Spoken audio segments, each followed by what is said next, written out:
D&L Swing Blade planer blade option for the 8-inch and 10-inch swing blade models.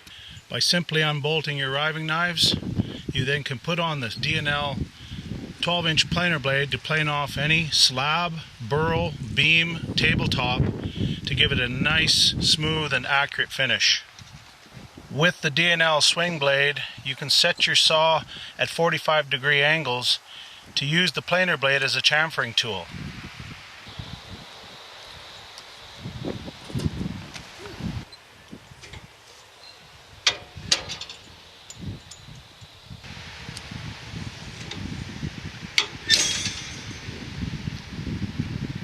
To change out the saw blade to the planer blade is simple by removing 6 bolts and using the bolts that come with the planer blade to bolt it back onto the same arbor.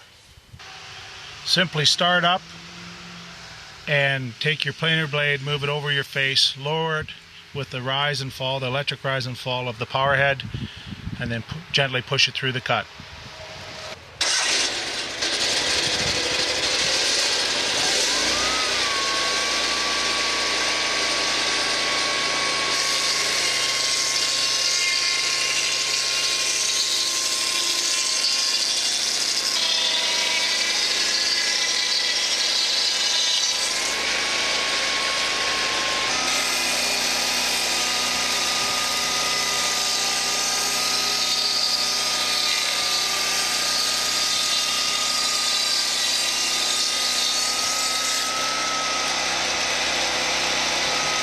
Swinging the planer blade into the vertical, you now have the option to take and put a groove into your cant if you're making tongue and groove cabin kits.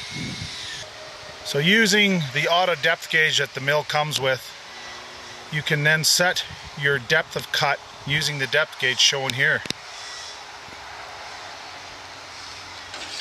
Raising your stop up, locking your stop, using your electric set works to move the head down. Your depth is already found for you.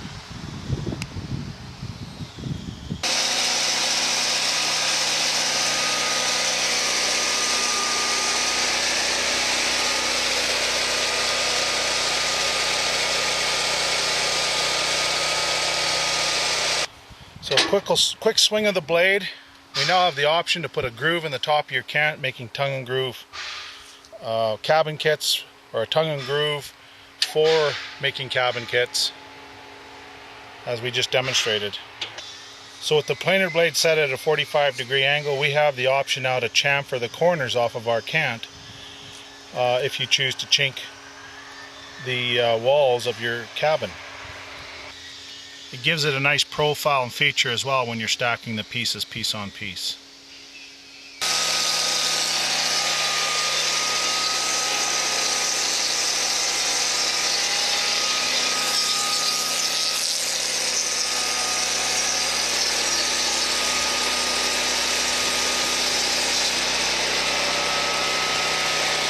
So we want to demonstrate just the effectiveness and versatility of the 180-degree swing blade.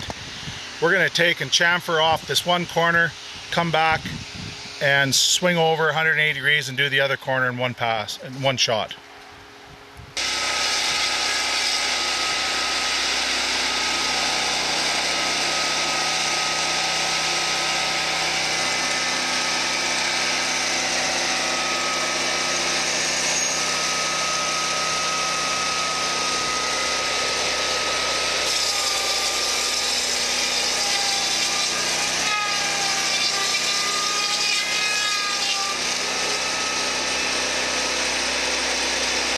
There you have the effectiveness and versatility of a 180-degree swing blade versus a 90-degree.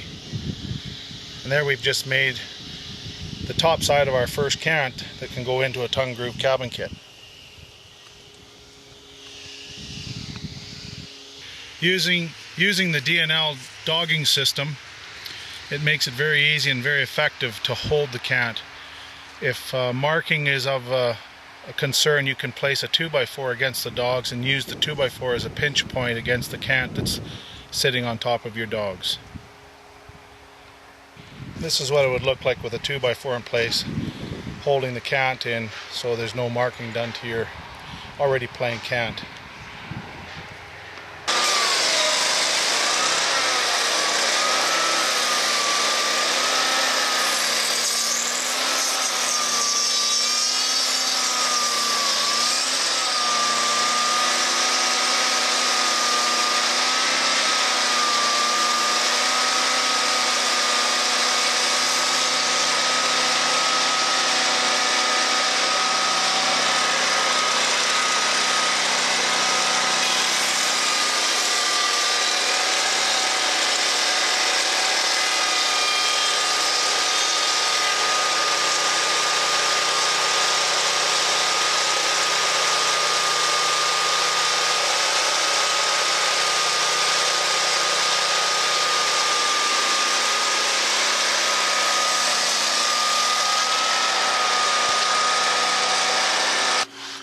can see it leaves a really nice smooth texture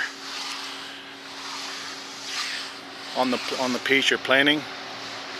You will see a hint of circular marks, but very, very, very faint.